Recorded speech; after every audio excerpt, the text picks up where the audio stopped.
Depresión espiritual, por Martyn Lloyd-Jones. ¿Por qué estás abatida, oh alma mía? ¿Y por qué te inquietas dentro de mí? Espera en Dios, porque aún le he de alabar, salvación mía y Dios mío. Salmo capítulo 42, versículo 5. La descripción más sencilla de los 5 libros de los Salmos es que fueron el libro inspirado de oración y alabanza de Israel. Son revelaciones de verdad, no de manera abstracta, sino en los términos de la experiencia humana.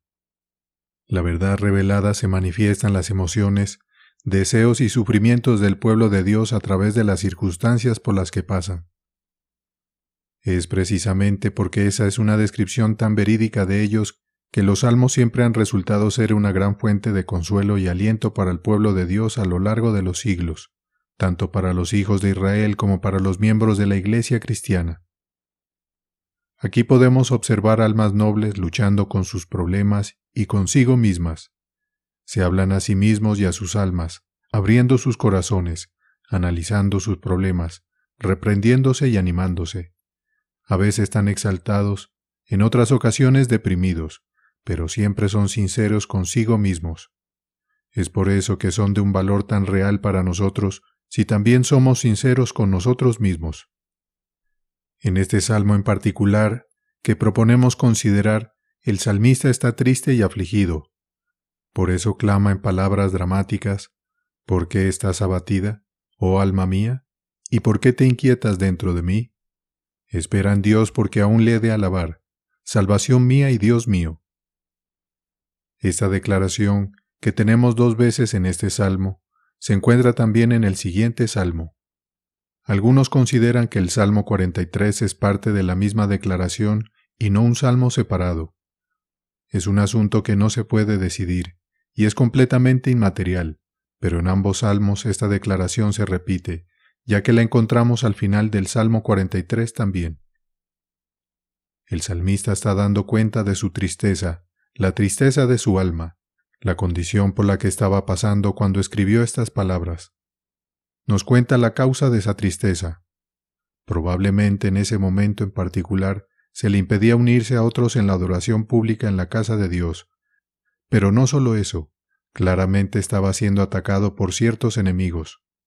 Había quienes estaban haciendo todo lo posible por deprimirlo, y él da cuenta de eso. Sin embargo, estamos principalmente interesados en la forma en que enfrenta la situación y cómo se trata a sí mismo. Nuestro tema, en otras palabras, es lo que podemos describir como depresión espiritual, sus causas y la forma en que debe ser tratada. Es interesante notar la frecuencia con la que este tema en particular se aborda en las Escrituras, y la única conclusión que se puede extraer de eso es que es una condición muy común. Parece ser una condición que ha afectado al pueblo de Dios desde el principio, ya que se describe y se tratan en el Antiguo y Nuevo Testamento. Eso en sí mismo sería motivo suficiente para llamar la atención sobre ello, pero lo hago también porque, parece ser, en muchos aspectos, el problema peculiar de muchos de los hijos de Dios y la problemática especial que los aqueja en este momento. Hay muchas razones para ello. Una de las principales, sin duda, son los terribles acontecimientos que hemos vivido en esta generación, las 2 guerras y las consiguientes convulsiones. Esa no es de ninguna manera la única razón, pero no tengo duda de que es en parte responsable. Pero sea cual sea la razón, el hecho es que hay un gran número de personas cristianas que dan la impresión de estar infelices. Están abatidas, sus almas están inquietas dentro de ellos, y por eso es que llamo la atención sobre este tema. Al hacer un análisis exhaustivo de este tema, debemos proceder en 2 líneas. En primer lugar, debemos tratar la enseñanza bíblica sobre este asunto, y luego podemos pasar a examinar ciertos ejemplos o ilustraciones notables de la condición en la Biblia, y observar cómo se comportaron las personas involucradas y cómo Dios trata con ellas. Esa es una buena manera de enfrentar cualquier problema en la vida espiritual. Siempre es bueno comenzar con la Biblia, donde hay enseñanza explícita sobre cada condición, y también es bueno mirar ejemplos e ilustraciones de la misma fuente. Podemos ser grandemente ayudados por ambos métodos y quisiera hacer un llamado en este punto a la importancia de seguir ambos. Hay personas que solo están interesadas en las ilustraciones, en las historias, pero si no tenemos cuidado de extraer los principios que se ilustran con las historias, probablemente terminaremos empeorando nuestra propia condición, y aunque hay mucho beneficio en mirar ejemplos e ilustraciones, es muy importante que primero tomemos la enseñanza. Hay muchas personas que parecen estar en problemas porque más o menos viven las experiencias de otras personas, o codician las experiencias de otras personas, y es porque siempre están mirando a personas y sus historias en lugar de comprender primero la enseñanza, que a menudo y gravemente se desvía. Nuestro conocimiento de la Biblia debería habernos prevenido y protegido contra ese peligro particular, porque invariablemente hace ambas cosas, como veremos en nuestras discusiones sobre este tema. Existe esta gran enseñanza doctrinal, clara y evidente, y luego Dios, en su gracia, ha añadido también las ilustraciones para que podamos ver los grandes principios desarrollándose en la práctica. Casi no es necesario explicar por qué considero importante que enfrentemos esta pregunta en particular. Lo hago en parte por el bien de aquellos que están en esta condición, para que puedan ser liberados de esta infelicidad, esta inquietud, esta falta de paz, esta tensión, este estado inquieto que el salmista describe tan perfectamente en este estado en particular. Es muy triste contemplar el hecho de que hay personas cristianas que viven la mayor parte de sus vidas en este mundo en tal condición. No significa que no sean cristianos, pero sí significa que están perdiendo mucho, están perdiendo tanto que es importante que investiguemos toda condición de la depresión espiritual, tan claramente delineada en este salmo, solo por su propio bien. Pero hay otra razón más importante, y es que debemos enfrentar este problema por el bien del reino de Dios y para la gloria de Dios. En cierto sentido, un cristiano deprimido es una contradicción en términos, y es una recomendación muy pobre para el Evangelio. Estamos viviendo en una época pragmática. Las personas hoy no están principalmente interesadas en la verdad, sino en los resultados. La única pregunta que hacen es, ¿funciona? Están buscando frenéticamente algo que puede ayudarlos. Ahora creemos que Dios extiende su reino en parte a través de su pueblo, y sabemos que a menudo ha hecho algunas de las cosas más notables en la historia de la Iglesia a través de la vida cristiana simple de algunas personas bastante comunes. Por lo tanto, nada es más importante que ser liberados de una condición que da a otras personas, al mirarnos, la impresión de que ser cristiano significa ser infeliz, ser triste, ser moribundo, y que el cristiano es alguien que desprecia los deleites y vive días laboriosos. Muchos, de hecho, dan como esto como una razón para no ser cristianos y para renunciar a todo interés que puedan haber tenido en la fe cristiana. Dicen, miren a las personas cristianas, miren la impresión que dan. Y les gusta contrastarnos con las personas en el mundo, personas que parecen estar emocionadas por las cosas en las que creen, cualesquiera que sean. Gritan en sus partidos de fútbol, hablan sobre las películas que han visto, están llenos de emoción y quieren que todos lo sepan. Pero las personas cristianas con demasiada frecuencia parecen estar perpetuamente deprimidas y con demasiada frecuencia dan esta apariencia de infelicidad y falta de libertad y ausencia de alegría. No hay duda de que esta es la razón principal por la cual muchas personas han dejado de interesarse en el cristianismo. Y seamos francos y admitámoslo. Hay un sentido en el que hay una cierta justificación para su actitud, y tenemos que confesar que su crítica es justa. Por lo tanto, es importante no solo por nuestro propio bien, sino también por el bien del reino de Dios y la gloria del Cristo en quien creemos, representarlo a Él y a su causa, su mensaje y su poder de tal manera que los hombres y mujeres, lejos de ser antagonizados, sean atraídos y atraídos mientras nos observan, sin importar nuestras circunstancias o condición. Debemos vivir de tal manera que se vean obligados a decir, ojalá pudiera ser como eso, ojalá pudiera vivir en este mundo y atravesar este mundo como lo hace esa persona. Obviamente, si estamos abatidos nosotros mismos, nunca podremos funcionar de esa manera. Por el momento, quiero dirigir la atención a nuestro tema. Quiero analizar y considerar las causas en general y también ver la forma en que debemos tratar la condición en nosotros mismos si estamos sufriendo de ella. Después de haberlo examinado, estaremos en posición de adentrarnos en una consideración más detallada de la condición y quisiera enfatizar la importancia de hacerlo. Si examinan las obras y escritos de aquellos que son famosos en la historia de la Iglesia en este país por su trabajo en este problema en particular, encontrarán que invariablemente lo trataron de esta manera. Sé que esa no es la moda hoy. Todos estamos tan apurados, queremos todo de inmediato. Creemos que toda verdad se puede expresar en unos pocos minutos. La respuesta a eso es que no se puede, y la razón por la que tantos hoy en día llevan vidas superficiales es porque no se toman el tiempo para examinarse a sí mismos. Permítame usar una ilustración. A menudo escuchamos de personas que tienen dificultades para llevar a cabo algún tratamiento que un médico les ha recetado. Van a un médico y él les da instrucciones. Regresan a casa imaginando que saben exactamente qué hacer, pero cuando llega el momento de llevar a cabo el tratamiento, descubren que el médico no les dio instrucciones lo suficientemente detalladas. Había hecho una declaración general y nunca había entrado en detalles. Así que están perdidos. No saben qué tienen que hacer, ni pueden recordar exactamente cómo se debe aplicar el tratamiento. Lo mismo se aplica a la enseñanza, y el maestro sabio siempre establece sus principios generales primero, pero nunca deja de trabajarlos en detalle. Las declaraciones generales no son suficientes por sí mismas, también debemos bajar al detalle. Por el momento, sin embargo, nos preocupa el cuadro general. En primer lugar, consideremos la condición. Nunca encontraremos una descripción mejor que la que nos ofrece este hombre.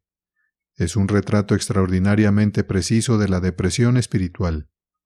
Lea las palabras, y casi puede ver al hombre abatido y deprimido. Casi puede verlo en su rostro. En este contexto, observe la diferencia entre el versículo 5 y el versículo 11. Toma el versículo 11. ¿Por qué te abates, oh alma mía, y te inquietas dentro de mí?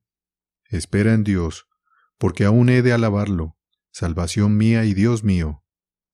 En el versículo 5 lo expresa así: ¿por qué te abates, oh alma mía, y por qué te inquietas dentro de mí? Espera en Dios, porque aún he de alabarlo por la ayuda de su presencia.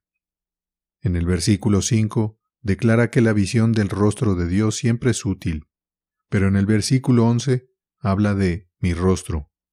En otras palabras, el hombre que está abatido, inquieto y miserable, que está triste y deprimido, siempre lo muestra en su rostro. Se ve preocupado y se siente preocupado. Basta con mirarlo y se ve su condición. Sí, dice el salmista en efecto, pero cuando realmente miro a Dios, a medida que mejoro, mi rostro también mejora. Él es la salud de mi rostro.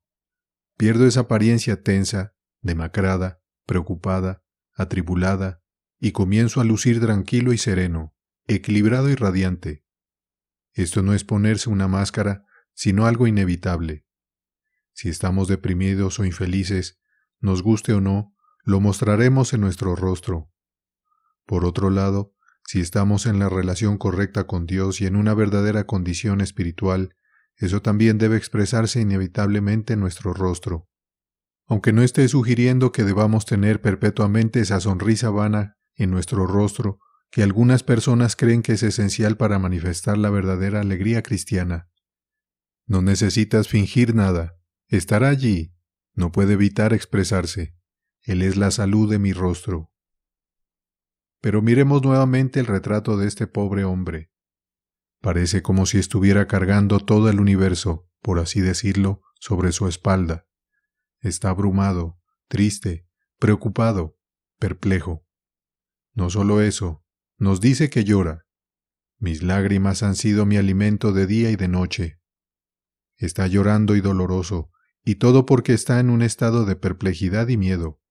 Está preocupado por sí mismo. Está preocupado por lo que le está sucediendo.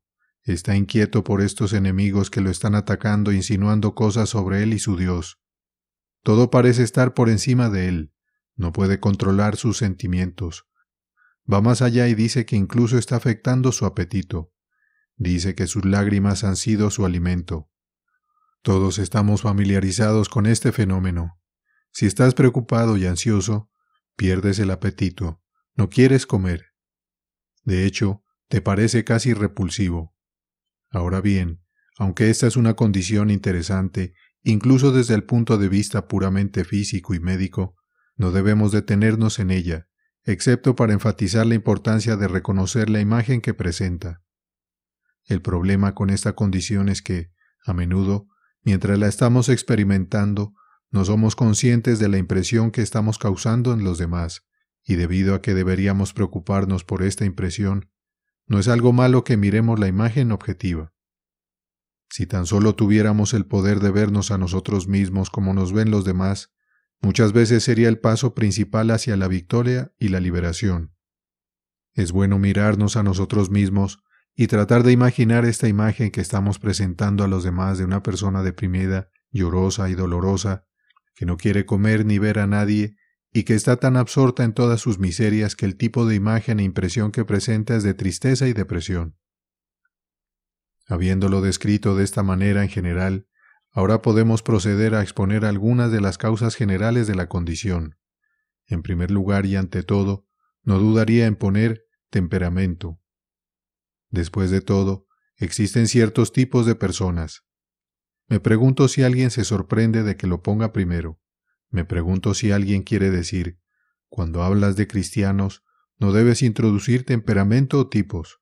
Seguramente el cristianismo elimina todo eso, y no debes traer ese tipo de consideración a un asunto como este.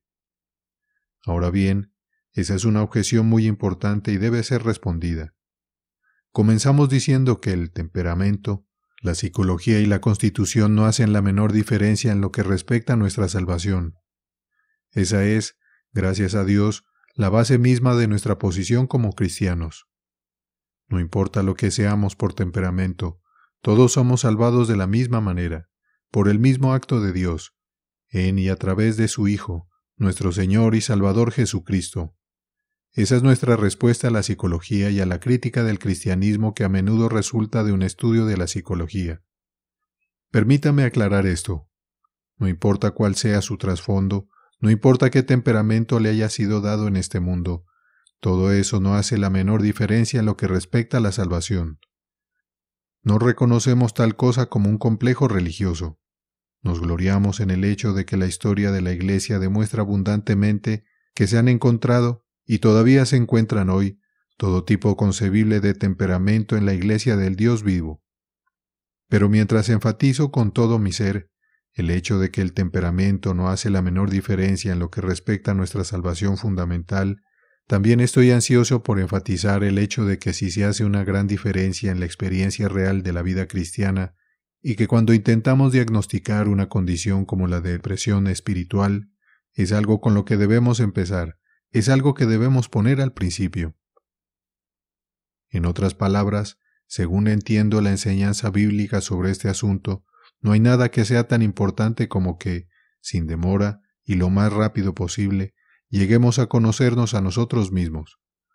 Porque el hecho es que, aunque todos somos cristianos juntos, todos somos diferentes y los problemas y dificultades, las perplejidades y pruebas que es probable que enfrentemos están en gran medida determinados por la diferencia de temperamento y tipo. Todos estamos en la misma lucha, por supuesto, ya que compartimos la misma salvación común y tenemos la misma necesidad central común. Pero las manifestaciones del problema varían de caso en caso y de persona a persona. Nada es más útil a tratar con esta condición que actuar bajo la suposición de que todos los cristianos son idénticos en todos los aspectos. No lo son, ni siquiera están destinados a serlo. Aquí, nuevamente, puedo ilustrar mejor mi punto eligiendo un ejemplo de otro ámbito. Todos somos seres humanos, y como tales, todos tenemos fundamentalmente la misma constitución, y sin embargo, sabemos perfectamente bien que no hay dos de nosotros iguales, que de hecho, todos somos diferentes en muchos aspectos. Ahora bien, a menudo te encontrarás con personas que defienden formas de vida o métodos de tratar enfermedades que ignoran completamente ese hecho fundamental, y por lo tanto, obviamente están equivocadas. Pondrían a todo el mundo en la misma dieta. Prescriben esta dieta universal que va a curar a todos. Eso, digo, es imposible y completamente incorrecto por definición. Por ejemplo, mira la tendencia a insistir que todos los niños en las escuelas hagan ejercicios de gimnasia. Ahí tienen nuevamente la misma falacia evidente. Todos diferimos en la longitud de nuestros cuerpos y piernas, y es irrazonable establecer una regla rígida que cubra todos los tipos. Algunos tienen aptitud para estas cosas y otros no la tienen, y sugerir que todos los niños deberían participar en el mismo tipo de actividad física es tan monstruoso como poner a todos en la misma dieta. Todos necesitamos ejercicio, pero no de la misma manera ni en la misma cantidad. Todo esto es a modo de ilustración de la tendencia hacia la regimentación, y el punto que estoy haciendo es que no puedes establecer este tipo de legislación universal como si los hombres fueran máquinas. Es incorrecto en el ámbito físico, como he estado mostrando, y es infinitamente más incorrecto en el ámbito espiritual. Es bastante claro que podemos dividir a los seres humanos en dos grupos principales. Están los llamados introvertidos y los extrovertidos. Hay un tipo de persona que generalmente mira hacia adentro y un tipo de persona que siempre está mirando hacia afuera, y es de la mayor importancia que comprendamos no solo a cuál de estos dos grupos pertenecemos, sino también que esta condición de depresión espiritual tiende a afectar más a uno que al otro. Debemos empezar por conocernos y entendernos a nosotros mismos. Existe un tipo de personas que es particularmente propensa a la depresión espiritual. Eso no significa que sean peores que otros. De hecho, podría argumentar que a menudo las personas que se destacan de manera más gloriosa en la historia de la Iglesia son personas del mismo tipo que estamos considerando ahora. Algunos de los santos más grandes pertenecen a los introvertidos. El extrovertido generalmente es una persona más superficial. En el ámbito natural, hay un tipo de persona que tiende a estar siempre analizándose a sí misma, analizando todo lo que hace y preocupándose por los posibles efectos de sus acciones, siempre mirando hacia atrás, siempre llena de vanos arrepentimientos. Puede ser algo que se haya hecho una vez y para siempre, pero no puede dejarlo en paz. No puede deshacer lo que se ha hecho, pero aún así pasa su tiempo analizando y juzgándose a sí mismo. Usted está familiarizado con ese tipo de persona. Ahora todo se traslada al ámbito espiritual y a su vida espiritual. En otras palabras, es obvio que el peligro para tales personas es volverse mórbido. Ya he dicho que podría mencionar nombres. Seguramente el gran Henry Martyn pertenecía a este tipo. No puedes leer la vida de ese hombre de Dios sin ver de inmediato la pertenencia al tipo introspectivo. Era un introvertido y sufría de una tendencia obvia a la morbosidad y la introspección. Estos dos términos nos recuerdan que el problema fundamental con estas personas es que no siempre son cuidadosas al tratar la línea de demarcación entre el autoexamen y la introspección. Todos estamos de acuerdo en que debemos examinarnos a nosotros mismos, pero también estamos de acuerdo en que la introspección y la morbosidad son malas. Pero, ¿cuál es la diferencia entre examinarse uno mismo y volverse introspectivo? Sugiero que cruzamos la línea del autoexamen y la introspección cuando, en cierto sentido, no hacemos más que examinarnos a nosotros mismos y cuando ese autoexamen se convierte en el propósito principal de nuestra vida. Estamos destinados a examinarnos periódicamente, pero si siempre lo estamos haciendo, siempre, como si pusiéramos nuestra alma en un plato y la diseccionáramos, eso es introspección. Y si siempre estamos hablando con las personas sobre nosotros mismos y nuestros problemas y dificultades, y siempre vamos a ello con esa especie de ceño fruncido en el rostro y decimos, estoy en grandes dificultades, probablemente significa que estamos todo el tiempo centrados en nosotros mismos. Eso es introspección, y eso a su vez conduce a la condición conocida como morbosidad. Aquí, entonces, es el punto en el que siempre debemos comenzar. ¿Nos conocemos a nosotros mismos? ¿Conocemos nuestro propio peligro particular? ¿Sabemos a qué cosas somos particularmente propensos? La Biblia está llena de enseñanzas sobre eso. La Biblia nos advierte que tengamos cuidado con nuestra fortaleza y con nuestra debilidad. Toma un hombre como Moisés. Se nos dice que fue el hombre más manso que el mundo jamás haya conocido, y sin embargo, su gran pecado, su gran fracaso, estuvo relacionado precisamente con eso. Afirmó su propia voluntad, se enfadó. Tenemos que cuidar nuestra fortaleza y debilidad. La esencia de la sabiduría es darse cuenta de esta cosa fundamental sobre nosotros mismos.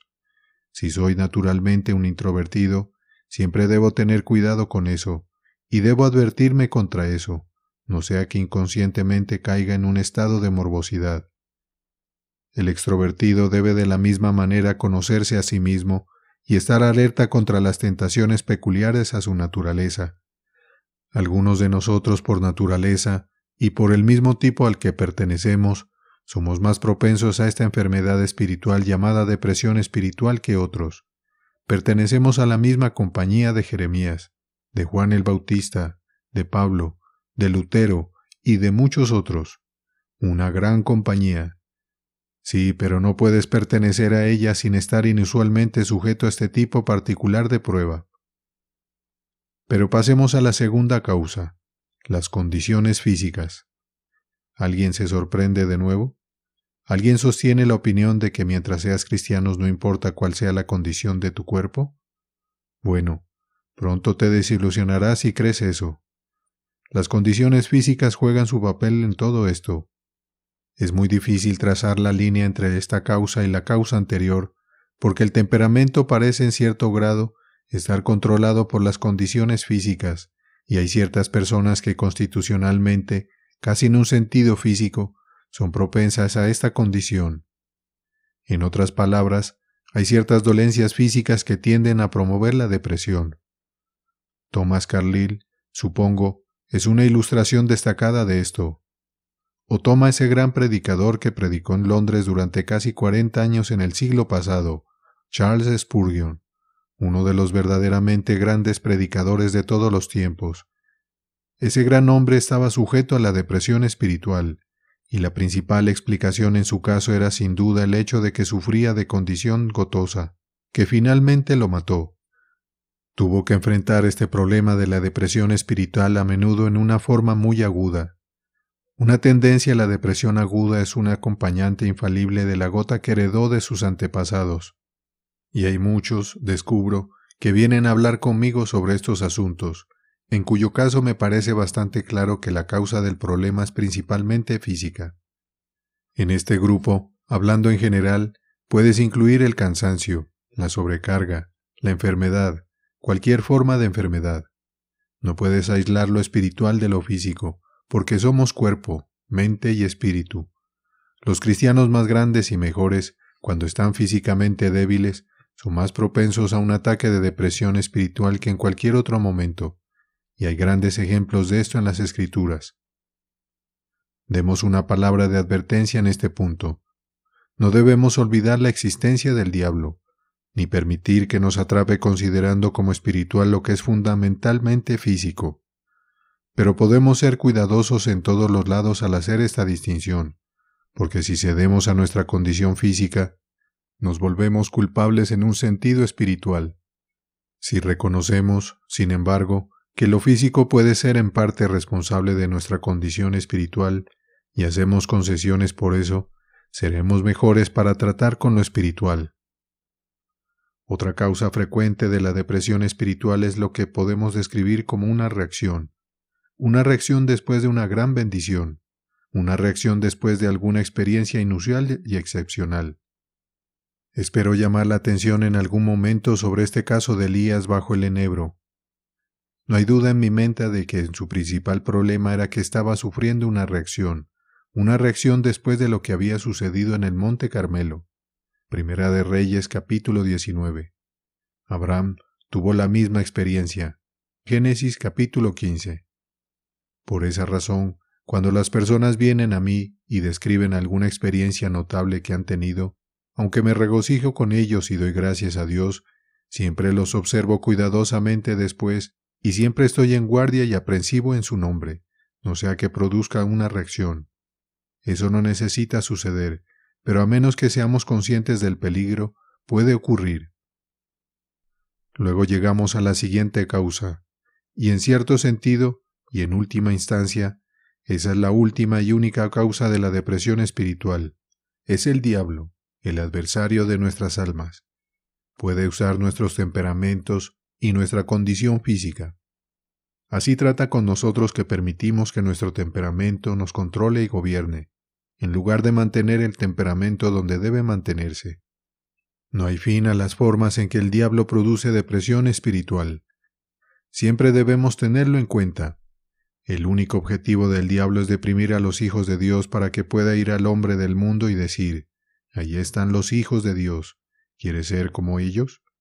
Obviamente, toda la estrategia del adversario de nuestras almas y del adversario de Dios es deprimirnos y hacernos ver como este hombre se veía cuando estaba pasando por este periodo de infelicidad.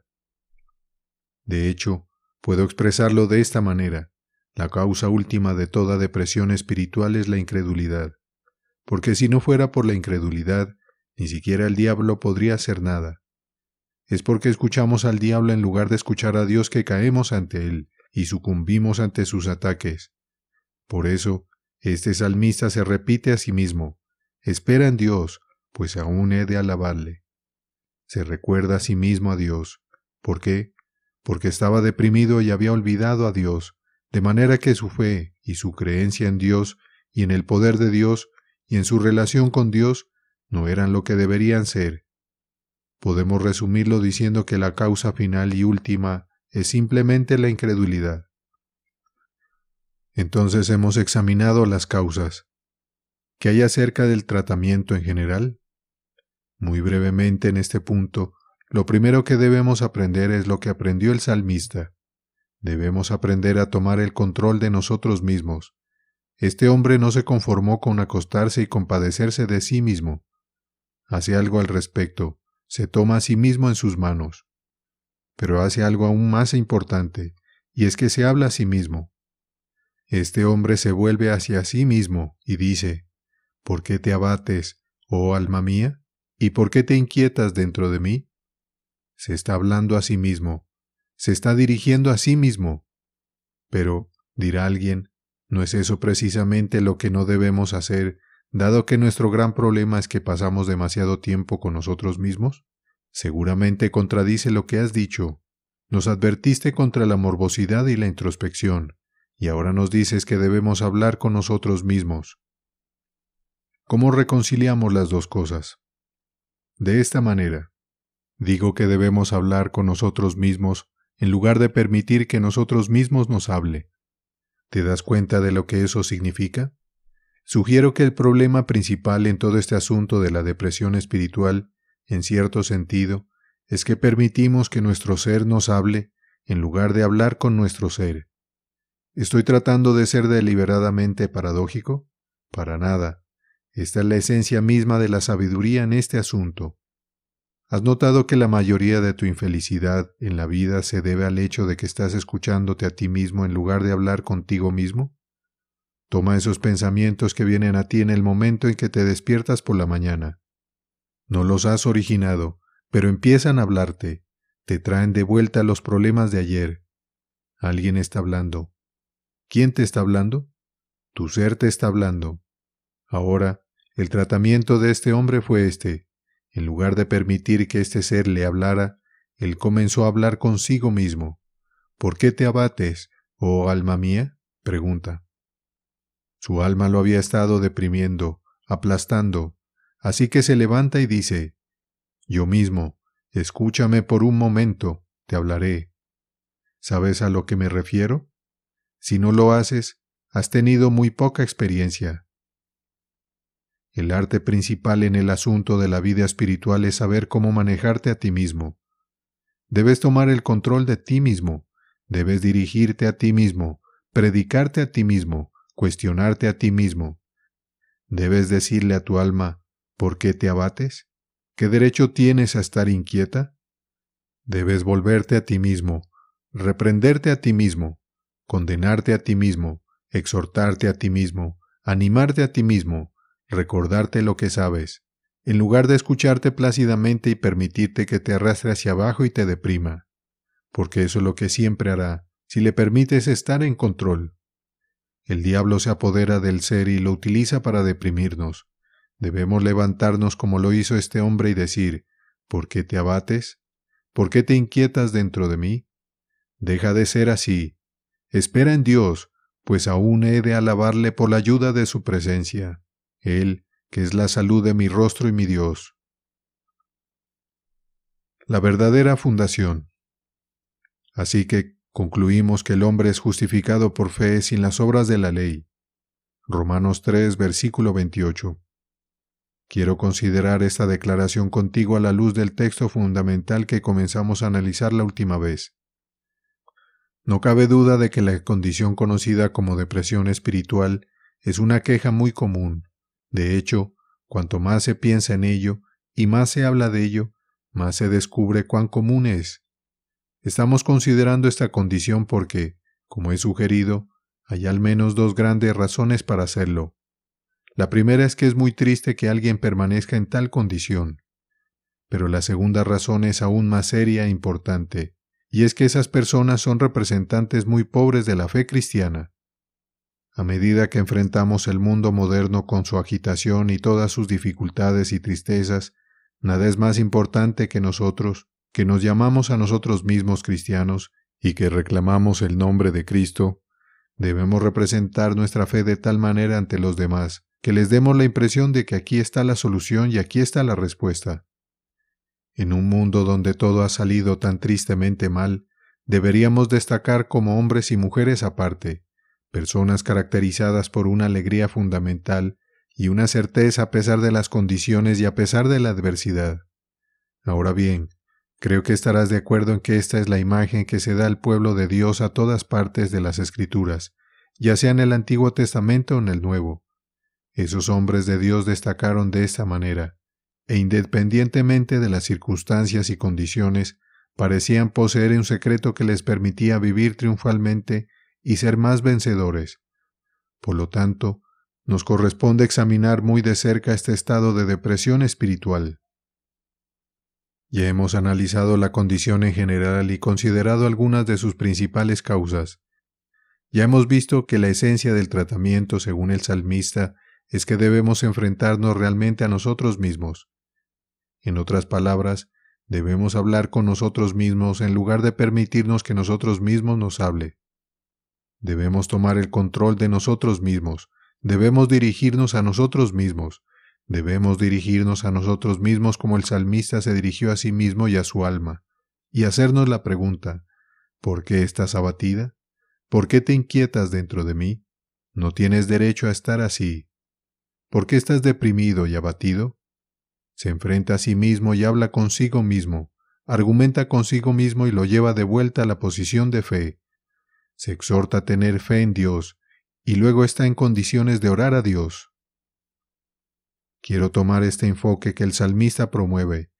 El principio vital es que debemos enfrentarnos a nosotros mismos y examinarnos, y si estamos entre aquellos que nunca parecen conocer la alegría de la salvación y la alegría del Señor, debemos descubrir la causa.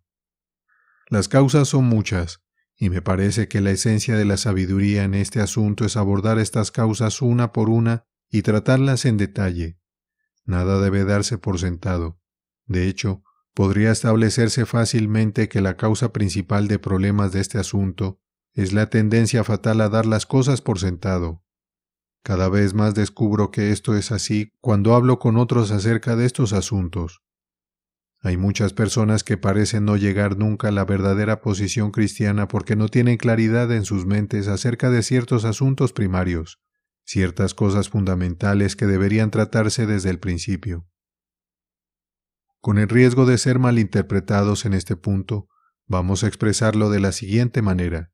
La dificultad particular con la que estamos lidiando tiende, según descubro, a ser común entre aquellos que han sido criados de manera religiosa en lugar de aquellos que no lo han sido. Es más probable que afecte a aquellos que han crecido en hogares y familias cristianas y que siempre han sido llevados a un lugar de adoración que a aquellos que nunca lo han sido. Hay muchas personas que parecen pasar toda su vida de la manera descrita por Shakespeare, como atados en aguas someras y en miserias. Parecen no salir de ello. Están en el ámbito de la iglesia y están muy interesados en las cosas cristianas. Sin embargo, cuando los comparas con la descripción del Nuevo Testamento, del nuevo hombre en Cristo, ves de inmediato que hay una gran diferencia. De hecho, ellos mismos lo ven, y a menudo esta es la causa principal de su depresión e infelicidad. Ven a otros cristianos regocijándose y dicen, bueno, no puedo decir que sea como ellos, esa persona tiene algo que yo no tengo. Y darían todo el mundo si pudieran obtener algo que la persona tiene. Agarran biografías cristianas y leen la vida de varios santos que han adornado la vida de la iglesia cristiana y admiten de inmediato que no son como ellos. Saben que nunca han sido como ellos y que hay algo en esas personas obviamente disfrutaban y que ellos mismos nunca han tenido. Hay muchas personas que en esta situación desafortunada, la vida cristiana les parece un problema constante y siempre hacen la misma pregunta: ¿por qué no puedo llegar allí? ¿Por qué no puedo ser así? Leen libros que pretenden dar instrucciones sobre el camino de la vida cristiana, asisten a reuniones y conferencias, siempre buscando algo que no encuentran, y están abatidos, sus almas están abatidas, y se inquietan dentro de ellos. Ahora es de vital importancia, al enfrentarnos a esas personas, asegurarnos de que tengan claridad en sus mentes acerca de los principios primarios y fundamentales de la fe cristiana. Muchas veces he descubierto al hablar con ellos que su verdadera dificultad radica justo aquí. No diría que no son cristianos, pero sugiero que son lo que llamaríamos cristianos miserables. Romanos 7, versículo 24. Simplemente porque no han entendido la forma de salvación y por esa razón todas sus creencias y esfuerzos han sido más o menos inútiles. A menudo se concentran en la cuestión de la santificación, pero eso no les ayuda porque no han entendido la justificación. Al asumir que estaban en el camino correcto, asumen que todo lo que tienen que hacer es seguir adelante. Es un punto teológico interesante si tales personas son cristianas o no. Personalmente, diría que lo son. El ejemplo clásico es, por supuesto, John Wesley. Difícilmente diría que John Wesley no era cristiano hasta 1738, pero estoy seguro de esto, que John Wesley no había entendido la forma de salvación como la justificación solo por la fe hasta 1738. En cierto sentido, había suscrito completamente a la enseñanza de la Biblia, pero no la había entendido ni la había comprendido completamente. No tengo dudas de que, si lo hubiera cuestionado, habría dado respuestas correctas incluso sobre la muerte de nuestro Señor, y sin embargo, en su experiencia, no tenía claridad acerca de la justificación por la fe. Recordarás que fue solo como resultado de su encuentro con los hermanos moravos, y en particular de la conversación que tuvo con uno llamado Peter Böhler en un viaje de Londres a Oxford, que realmente llegó a comprender esta doctrina vital. Allí estaba un hombre que había estado tratando de encontrar la felicidad en su vida cristiana haciendo cosas, predicando a los prisioneros en Oxford, renunciando a su membresía en su colegio y enfrentando los peligros de cruzar el Atlántico para predicar a los paganos en Georgia. Estaba tratando de encontrar la felicidad viviendo la vida de una manera determinada. De hecho, el problema principal de John Wesley realmente fue que nunca había entendido ni abrazado completamente la doctrina de la justificación por la fe. No había entendido este versículo que estamos considerando. Así que concluimos que el hombre es justificado por fe sin las obras de la ley. Parece casi imposible que tal hombre, que había crecido en un hogar excepcionalmente piadoso y que había pasado toda su vida y todo su tiempo en la obra cristiana, estuviera equivocado en un punto tan fundamental y estuviera equivocado desde el principio, pero así fue. Sugiero que esto es lo que sucede con un gran número de personas todavía. Han asumido que están en lo correcto acerca de las primeras cosas, pero que nunca han estado en lo correcto acerca de su justificación, y es justo aquí donde el diablo causa confusión. Le conviene que tales personas se preocupen por la santificación, la santidad y varias otras cosas, pero nunca podrán estar en lo correcto hasta que estén en lo correcto aquí, y por eso debemos comenzar con esto.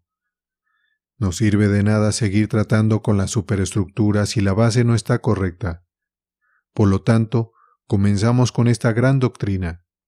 Esta confusión es un viejo problema. En cierto sentido, es la obra maestra de Satanás. Incluso nos animará a ser justos siempre y cuando nos tenga confundidos en este punto.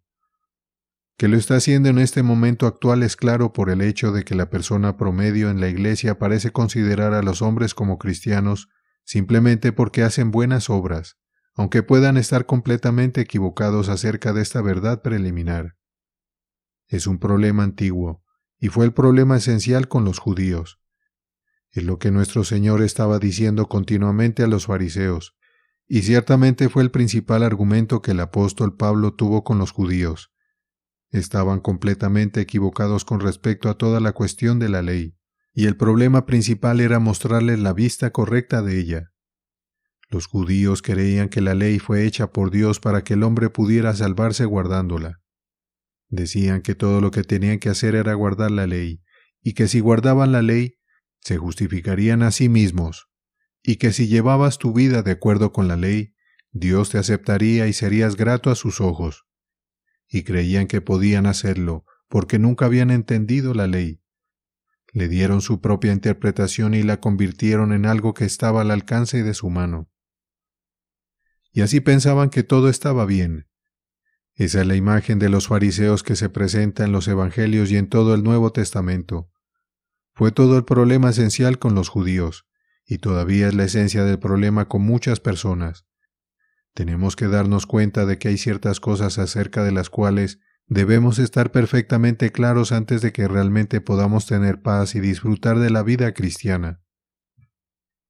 Este punto preliminar es uno que podemos abordar mediante una exposición general de la enseñanza de este tercer capítulo de la Epístola a los Romanos. Los primeros 4 capítulos de esta gran y poderosa epístola están realmente dedicados a este único tema. Lo que Pablo estaba ansioso por dejar claro era este mensaje sobre la justicia de Dios que es únicamente por la fe en Jesucristo. Ya lo había dicho en el capítulo 1, versículos 16 y 17. Porque no me avergüenzo del Evangelio, porque es poder de Dios para salvación a todo aquel que cree, al judío primeramente y también al griego. Porque en el Evangelio la justicia de Dios se revela por fe y para fe, como está escrito, mas el justo por la fe vivirá. Sí, pero la pregunta era, ¿por qué no todos creían eso? ¿Por qué esto no era aceptado casi automáticamente por todos los que escuchaban, como la mejor noticia que jamás había llegado al mundo? La respuesta es que no creían porque no veían la necesidad de ello. Tenían la visión equivocada de la justicia. La justicia de la que Pablo habla significa estar en lo correcto con Dios. No hay felicidad finalmente, no hay paz, no hay alegría excepto si estamos en lo correcto con Dios. Eso es algo en lo que todos están de acuerdo. Eso es asentido tanto por el cristianismo miserable como por el cristianismo seguro. Sí, pero toda la diferencia entre uno y otro es que el primero, el cristianismo miserable, está equivocado en sus ideas sobre cómo se obtiene esta justicia con Dios. Ese fue el problema también con los judíos. Sostenían, como les he recordado, que esta justicia se alcanza mediante la conformidad a la ley tal como la entendían y cumpliéndola. Pero toda su visión de la ley estaba completamente equivocada. La pervirtieron, con el resultado de que aquello que Dios les había dado para promover su camino de salvación se había convertido en sus manos en el principal obstáculo para ello. Entonces, ¿cuál es la enseñanza? Hay ciertos principios simples acerca de los cuales debemos estar completamente claros antes de que podamos esperar disfrutar de esta salvación cristiana. El primero es la convicción del pecado. Debemos estar absolutamente claros acerca de nuestra pecaminosidad. Aquí sigo el método del apóstol Pablo y planteo una objeción imaginaria. Imagino a alguien diciendo de inmediato, ¿vas a predicarnos sobre el pecado? ¿Vas a predicar sobre la convicción del pecado? Dices que tu objetivo es hacernos felices, pero si vas a predicarnos sobre la convicción del pecado, seguramente eso nos hará aún más infelices. ¿Estás tratando deliberadamente de hacernos miserables y desdichados? A lo que la simple respuesta es sí. Esa es la enseñanza del gran apóstol en estos capítulos. Puede sonar paradójico, el término no importa, pero más allá de cualquier duda, esa es la regla y no hay excepciones. Debes ser hecho miserable antes de poder experimentar la verdadera alegría cristiana. De hecho, El problema real del cristiano miserable es que nunca ha sido verdaderamente hecho miserable debido a la convicción del pecado. Ha pasado por alto el preliminar esencial para la alegría y ha asumido algo que no tiene derecho a asumir. Permíteme ponerlo nuevamente en una declaración bíblica. ¿Recuerdas al anciano Simeón sosteniendo al niño Jesús en sus brazos? Dijo algo muy profundo cuando dijo: «Este niño está puesto para caída y para levantamiento de muchos en Israel». No hay levantamiento hasta que haya habido una caída preliminar. Esa es una regla absoluta y, sin embargo, esto es lo que está siendo tristemente olvidado por tantos hoy. Pero la Escritura tiene su orden, y su orden debe ser observado si queremos observar los beneficios de la salvación cristiana. En última instancia, lo único que va a llevar a un hombre a Cristo y hacer que confíe solo en Cristo es una verdadera convicción del pecado. Nos desviamos porque no somos verdaderamente convictos de nuestro pecado. Por eso digo que este es en particular el problema de todos aquellos que han sido criados de manera religiosa o cristiana. Su principal problema, a menudo, es la idea equivocada del pecado. Recuerdo una persona expresando esto de manera muy dramática en una ocasión. Era una mujer que había sido criada en un hogar muy religioso, que siempre había asistido a un lugar de adoración y que había estado ocupada y activamente involucrada en la vida de la iglesia. En ese momento era miembro de una iglesia en donde varias personas habían sido convertidas repentinamente del mundo y de diversos tipos de vidas pecaminosas, como la embriaguez y cosas similares. Recuerdo bien que me dijo: «¿Sabes? Casi desearía no haber sido criada de la manera en que fui criada. Desearía haber estado viviendo su tipo de vida para poder tener su maravillosa experiencia». ¿Qué quería decir? Lo que realmente estaba diciendo era que nunca se había visto a sí misma como pecadora. ¿Por qué no? Hay muchas razones. Ese tipo de personas piensan el pecado solo en términos de acción, en términos de pecados. No solo eso, sino en términos de ciertas acciones particulares solamente. Entonces, su tendencia es pensar que, porque no han sido culpables de esas cosas particulares, no son realmente pecadores en absoluto. De hecho, a veces lo expresan claramente y dicen: «Nunca me he considerado realmente como pecadora». Pero por supuesto, eso no es sorprendente, ya que mi vida ha estado resguardada desde el principio. Nunca he sentido la tentación de hacer estas cosas, por lo que no es sorprendente que nunca me haya sentido pecadora. Ahí vemos la esencia misma de esta falacia. Su pensamiento se basa en acciones particulares, y en comparaciones con otras personas y sus experiencias, y así sucesivamente. Por esta razón, nunca han tenido una verdadera convicción del pecado, y debido a eso, nunca han visto claramente su necesidad absoluta del Señor Jesucristo. Han escuchado predicar que Cristo ha muerto por nuestros pecados, y dicen que lo creen, pero nunca han conocido realmente su absoluta necesidad de ello por sí mismos. Entonces, ¿cómo pueden ser convencidas del pecado estas personas? Ese es el tema de Pablo en este tercer capítulo de su epístola a los Romanos.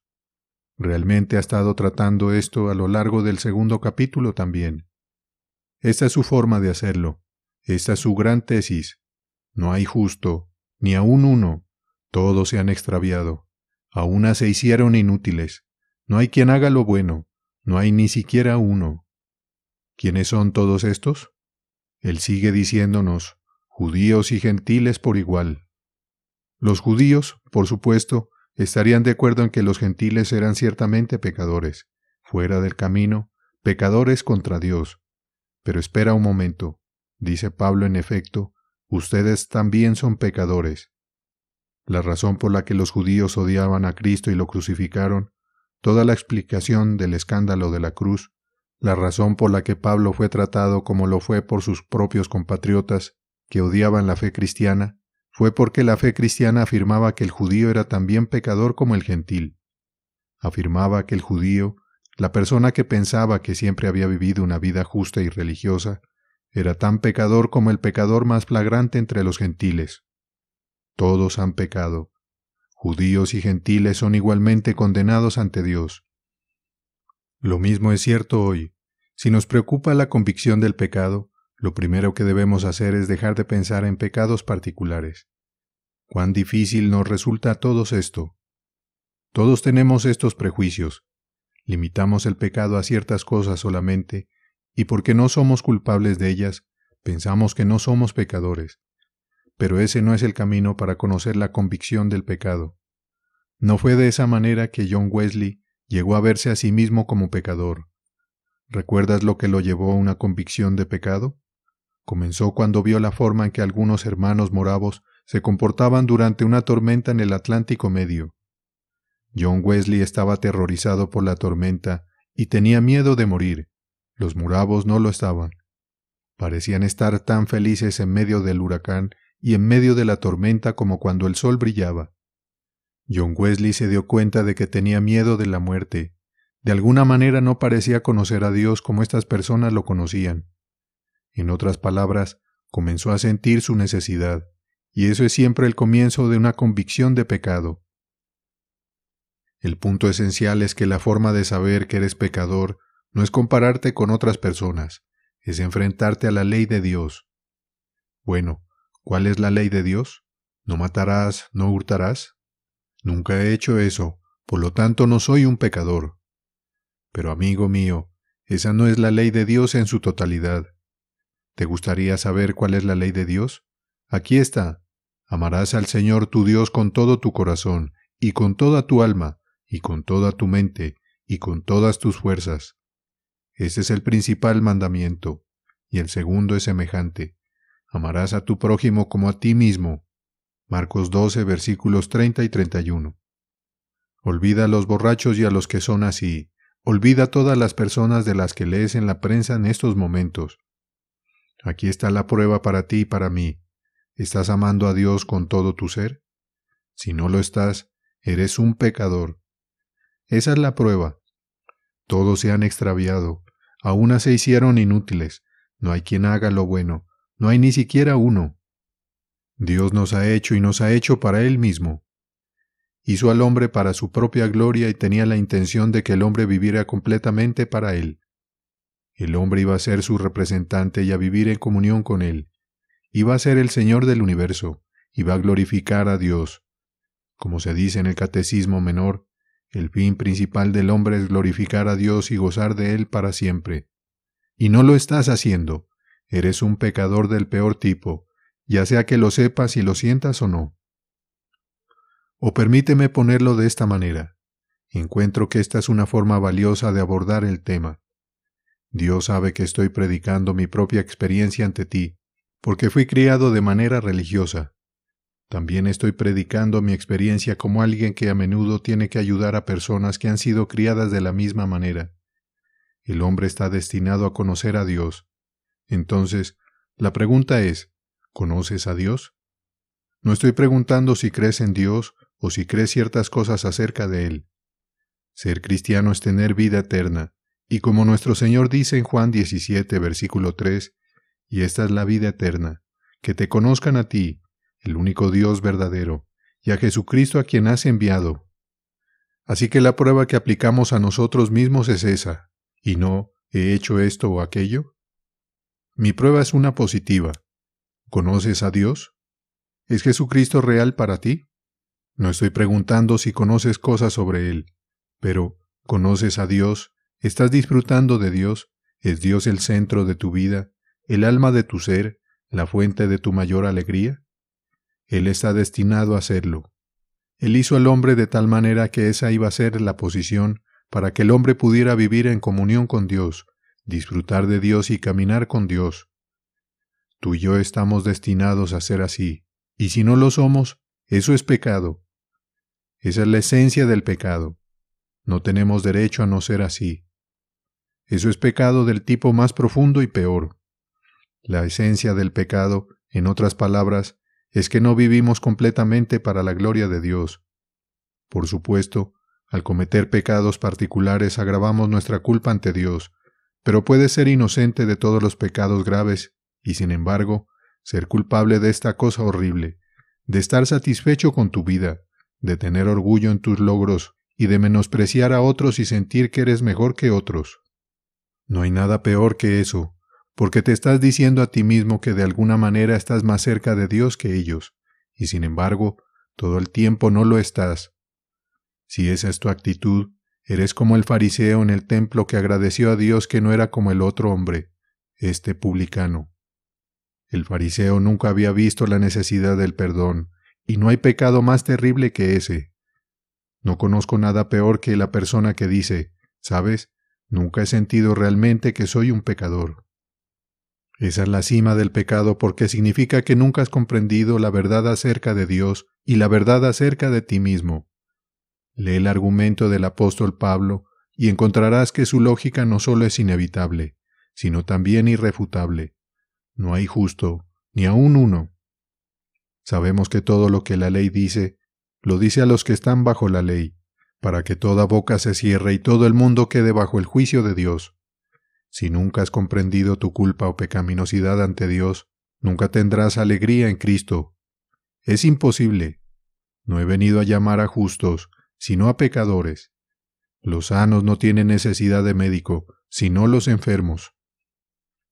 Aquí está la primera cosa, la convicción del pecado. Si no tienes una convicción de pecado y no te das cuenta de que eres indigno ante Dios, que estás completamente condenado y un completo fracaso ante Dios, presta atención a nada más hasta que lo tengas, hasta que llegues a esta realización, porque nunca encontrarás alegría, nunca te desharás de tu depresión hasta que estés en lo correcto acerca de eso. La convicción de pecado es un requisito esencial para una verdadera experiencia de salvación.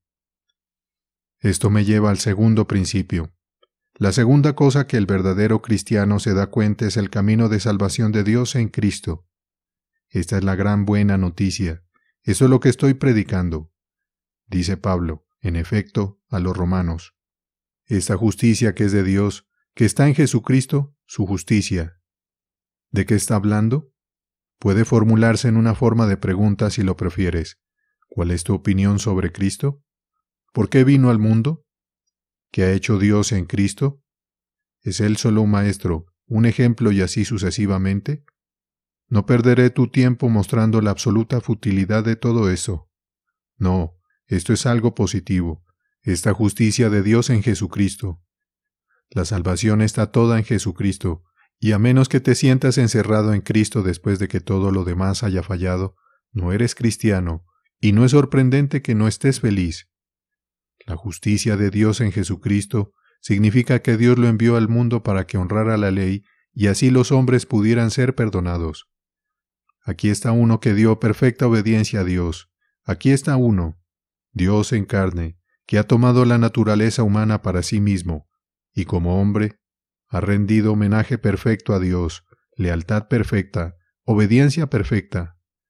Cumplió plenamente la ley de Dios sin ninguna falla.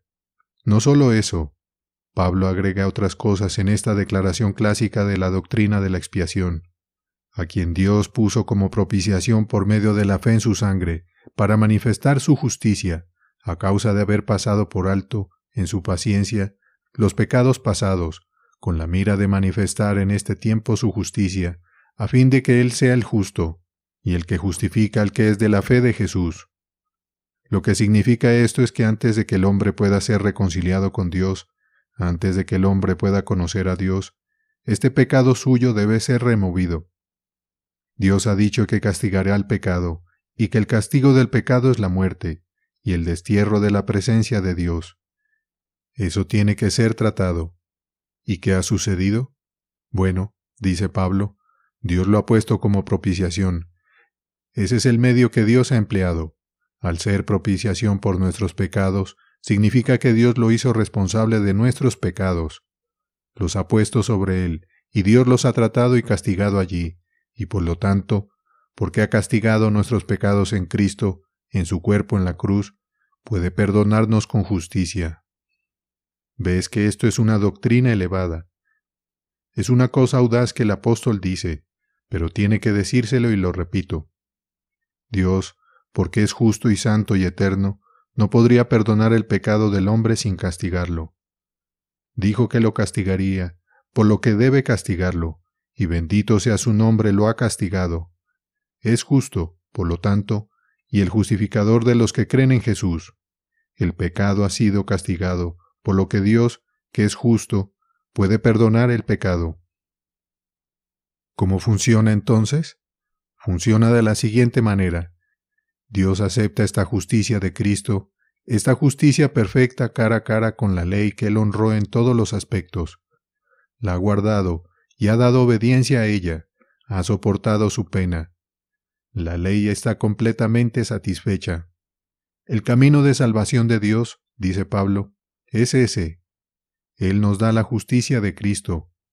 Si hemos visto nuestra necesidad y vamos a Dios y la confesamos, Dios nos dará la justicia del Hijo, la imputa a nosotros que creemos en Él, y nos considera justos, y nos declara y pronuncia justos en Él.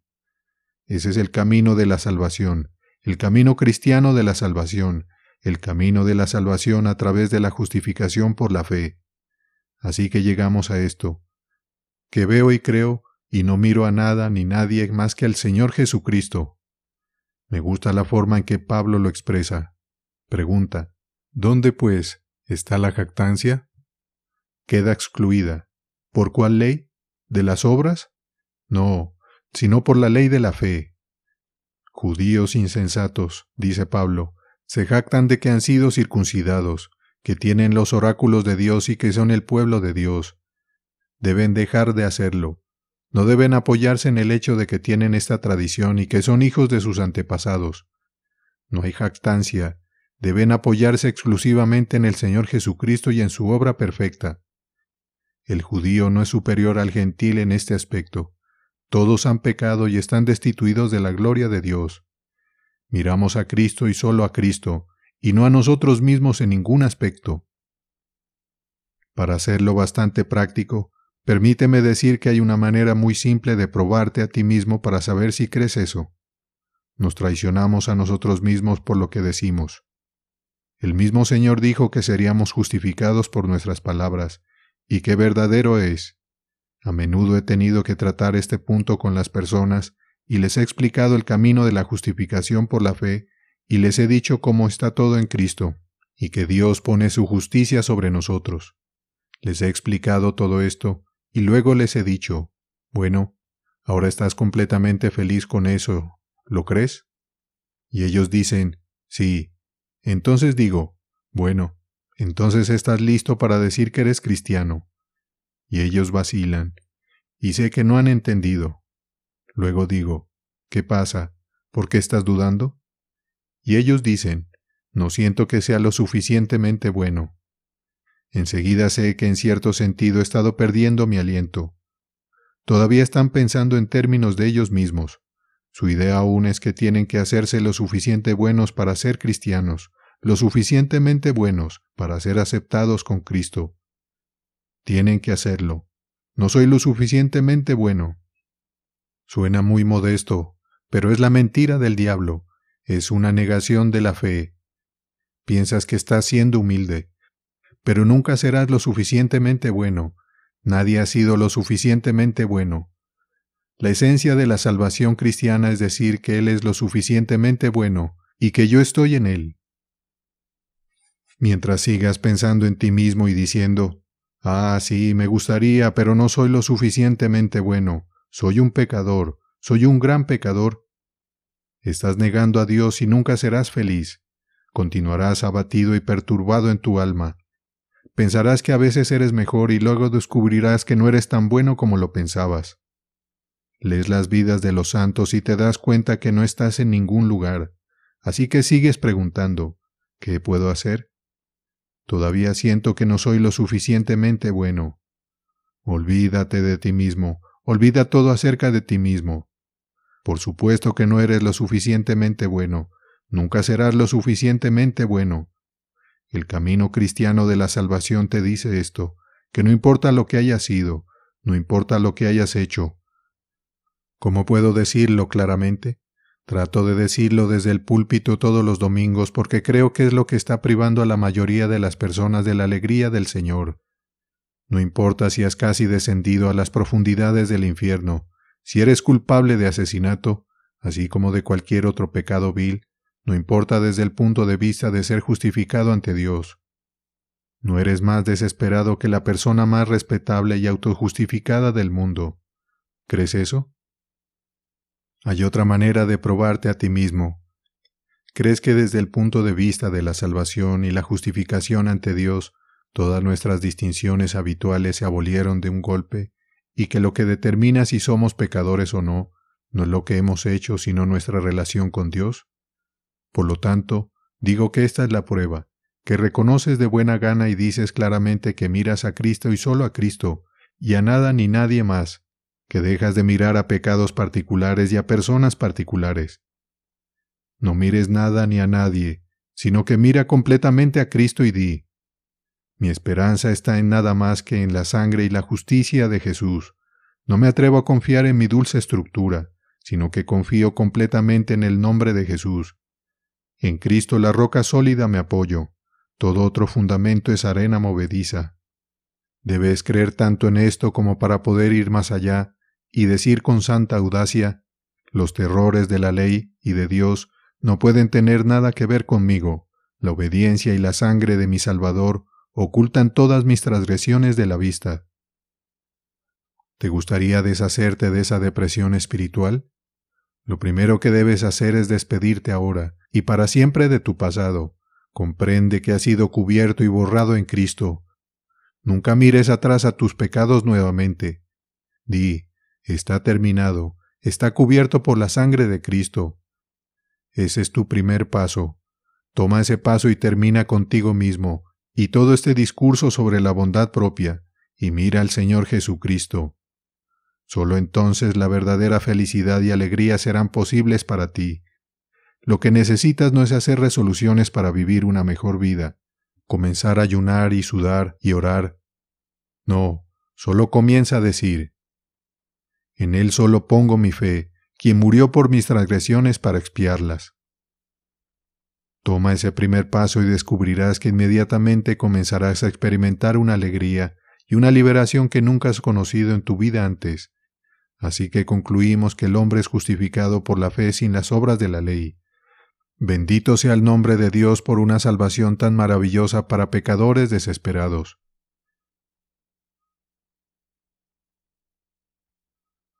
Depresión espiritual, por Martyn Lloyd-Jones. Colgado en el madero.